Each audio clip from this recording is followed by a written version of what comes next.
অমর শহীদ জলপাইগুড়ির একজন সুসন্তান শ্রী বীরেন্দ্রনাথ দত্তগুপ্ত তৎকালীন ঢাকা জেলার বিক্রমপুর গ্রামে 1889 20 জুন জন্মগ্রহণ করেছিলেন। শৈশব তার যথেষ্ট দারিদ্র্যের মধ্যে কাটে। পরবর্তীকালে তার একজন জামাইবাবু, যিনি জলপাইগুড়িতে রাজ স্টেটের চাকরিতে জড়িত ছিলেন এবং রায়কোটপাড় অঞ্চলে বসবাস করতেন, সেখানে এসে বীরেন্দ্রনাথ দত্তগুপ্ত আশ্রয় নেন, সেই বাড়িতে থাকেন এবং তিনি জলপাইগুড়ি জেলা স্কুলে ভর্তি হন।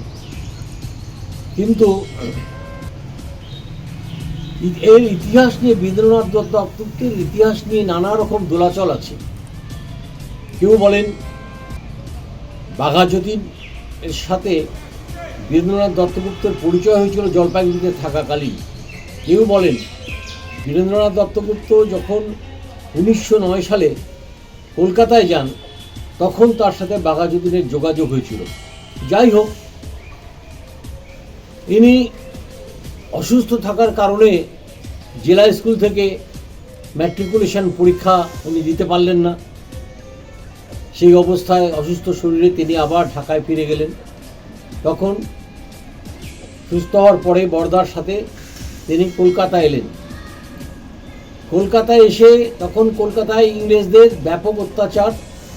জলপাইগুড়িতে থাকাকালীন তিনি অনুশীলন সমিতি সহ বিপ্লবীদের বিভিন্ন সংগঠনের সাথে নিজেকে যুক্ত রেখেছিলেন। কলকাতায় গিয়ে সেই সংযোগ আরও বেড়ে গেল। সেই সময় আলিপুর বোমা মামলা কলকাতায় চলছে। আলিপুর বোমা মামলায় সদ্য জামিন পেয়েছেন অরবিন্দ ঘোষ।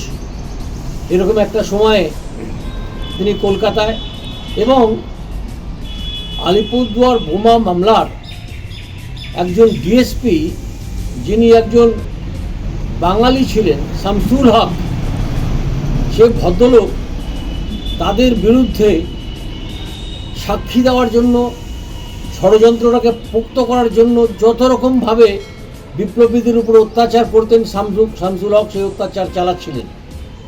তখন বাংলার বিপ্লবীরা দায়িত্ব দিয়েছিলেন বীরেন্দ্রনাথ দত্তগুপ্তকে।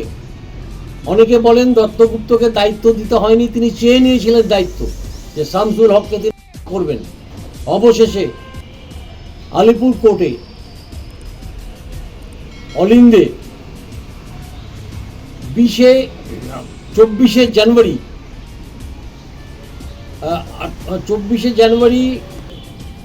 শামসুল হক যান। বন্দুক হাতে তিনি দৌড়াতে থাকেন। পেছনে কিছু মানুষ বলে চিৎকার করতে থাকে। তাকে নিয়ে পালানোর জন্য যে রাস্তায় তার যাওয়ার কথা ছিল, সেই রাস্তায় তিনি যাননি।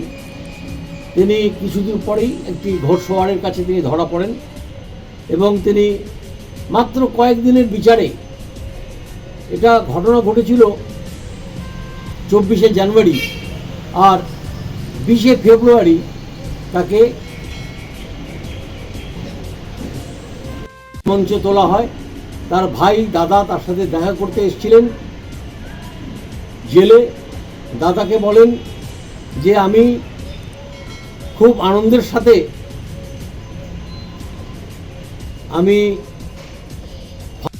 গলায় পড়াবো, দেশের মায়ের সেবা করতে গিয়ে আমার এই যে বলিদান, সেটা যেন, সেই রাস্তায় যেন বাংলার অনেক মানুষ, বাংলার অনেক তরুণ, বাংলার অনেক যুবক যেন এইভাবে বাংলা মাকে মুক্ত করার জন্য, ভারত মাকে মুক্ত করার জন্য, দেশকে মুক্ত করার জন্য এগিয়ে আসেন। এই কথা তিনি তার দাদাকে বলেছিলেন। আমরা জলপাইগুড়ির মানুষ বীরেন্দ্রনাথ দত্তগুপ্তকে মনে রেখেছি তার এই অমূল্য জীবন বলিদানের জন্য, দেশপ্রেমের জন্য, দেশের জন্য তার যে লড়াই সংঘর্ষ, তার জন্য। আজকে বীরেন্দ্রনাথ দত্তগুপ্তের মৃত্যুবার্ষিকী। আমরা মৃত্যুবার্ষিকীটাকে এটা দুঃখের দিন হিসাবে স্মরণ করি না, এটাকে একটা শহীদ দিবস হিসাবে জলপাইগুড়ির মানুষ স্মরণ করে। আমরা আশা করব আগামী প্রজন্মের কাছে বীরেন্দ্রনাথ দত্তগুপ্তের বার্তা আমরা যতটুকু সুযোগ পাবো সেই সুযোগে পৌঁছে দিতে পারব। নমস্কার, বীরেন্দ্রনাথ দত্তগুপ্তকে আজকের এই দিনে একবার প্রণাম জানাই।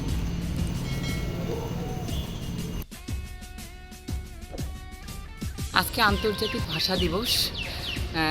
যারা 1952 সালে ভাষার জন্য লড়াই করে যারা আজকে এই ভাষাকে আন্তর্জাতিক ভাষা আজকে আমরা পালন করছি, তাদের আমি সেই শহীদদের কুর্নিশ জানাচ্ছি। তারা অমর রহুক। এবং আজকের দিনেই আমাদের প্রথম শহীদ হয়েছিলেন বীরেন্দ্রনাথ দত্তগুপ্ত, আমাদের জলপাইগুড়ি জেলার প্রথম শহীদ। তাকেও আমরা স্মরণ করছি।